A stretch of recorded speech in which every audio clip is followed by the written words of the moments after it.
Hello friends, welcome to Chinmayi stream. ನಾನು ನಿಮ್ಮ ಮನೆ ಮಗಳು ಸುಧಾಶ್ರೀ ಗೌಡ.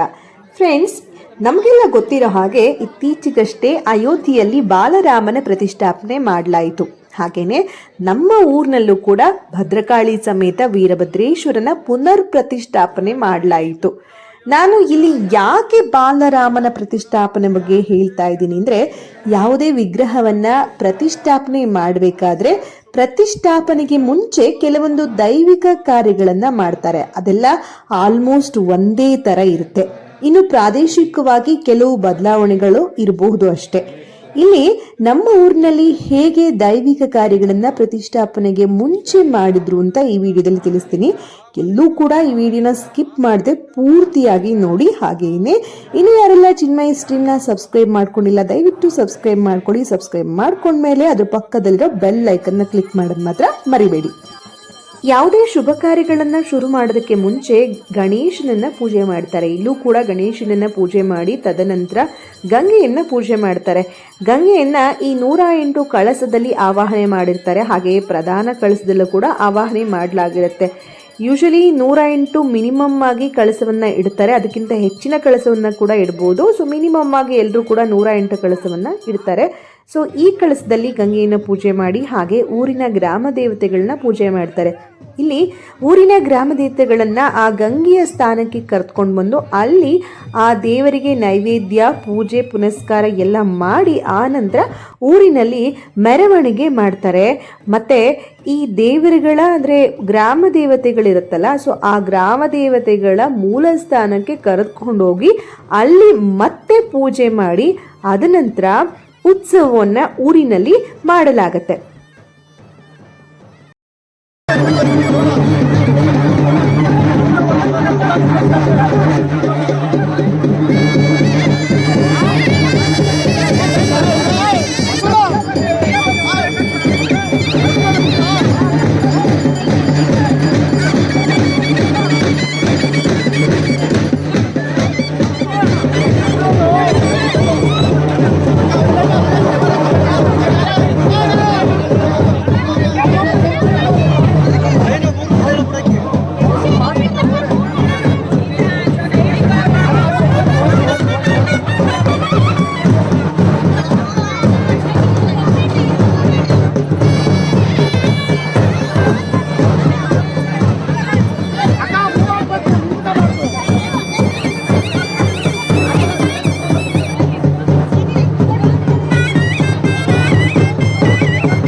ಯೂಶಲಿ ಗಂಗೆಯನ್ನು ತೆಗೆದುಕೊಂಡು ಪ್ರತಿಷ್ಠಾಪನೆ ಮಾಡ್ತಾ ಇರೋ ಜಾಗಕ್ಕೆ ಹೋಗಲಾಗುತ್ತೆ. ಆದರೆ ಇಲ್ಲಿ ಹಳೆಯ ದೇವಸ್ಥಾನವನ್ನು ಕೆಡವಿ ಹೊಸ ದೇವಸ್ಥಾನವನ್ನು ಕಟ್ಟುತ್ತಾ ಇರೋದ್ರಿಂದ ಮೂಲ ದೇವರ ಶಕ್ತಿಯನ್ನು ಹಾಗೆಯೇ ದೇವರಿಗೆ ಸಂಬಂಧಪಟ್ಟ ವಸ್ತುಗಳನ್ನು ಇದುವರೆಗೂ ಪೂಜೆ ಮಾಡ್ತಾ ಇದ್ದಂತಹ ಪೂಜಾರಿಯ ಮನೆಯಲ್ಲಿ ಇರಿಸಲಾಗಿತ್ತು.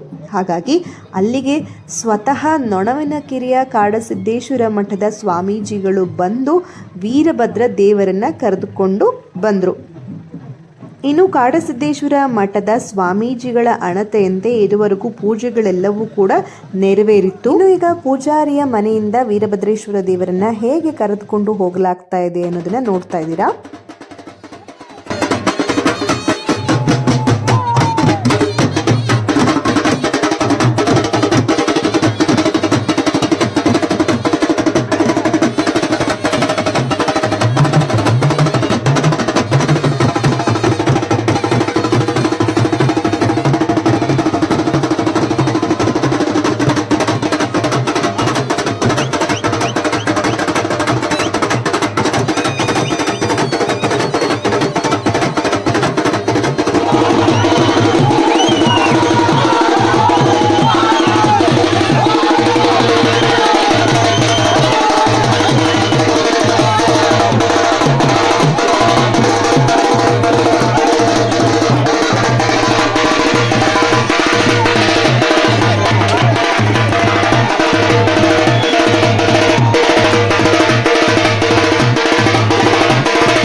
ಫ್ರೆಂಡ್ಸ್, ನಿಮಗೆಲ್ಲ ಅನ್ನಿಸ್ಬೋದು ಏನಪ್ಪ ಇದು ಈ ರೀತಿ ಆಗ್ತಾ ಇದೆ ಅಂತ. ಆದರೆ ಇಲ್ಲಿ ದೇವರು ಚಂಡಿಸ್ತಾ ಇರುವಂಥ ದೃಶ್ಯವನ್ನು ನಾವು ನೋಡ್ತಾ ಇದ್ದೀವಿ. ದೇವಸ್ಥಾನದ ಒಳಗಡೆ ಹೋಗೋದಕ್ಕೆ ಮುಂಚೆ ದೇವರು ಹೇಗೆಲ್ಲ ಚಂಡಿಸ್ತಾರೆ ಅಂತ ನಾವಿಲ್ಲಿ ನೋಡ್ತಾ ಇದ್ದೀವಿ. ಅಂತೂ ಇಂತೂ ಇಲ್ಲಿ ದೇವರು ಚಂಡಿಸಿದ್ರು ಕೂಡ ದೇವರನ್ನು ದೇವಸ್ಥಾನದ ಒಳಗೆ ಕರೆದುಕೊಂಡು ಹೋಗಲಾಯಿತು.